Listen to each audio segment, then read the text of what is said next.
Hello guys, today we will see how to check whether TPM module is there or not on your computer. So, let's get into the video. Press Windows key plus R.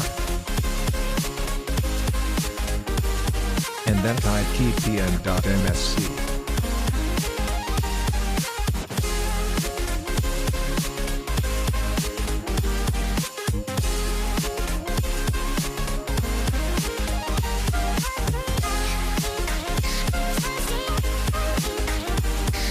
Now we can see that the TPM is ready for use.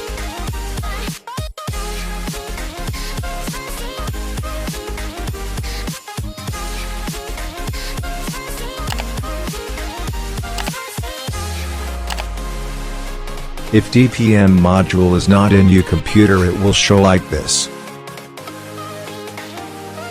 Thanks for watching. Don't forget to like, share, and subscribe.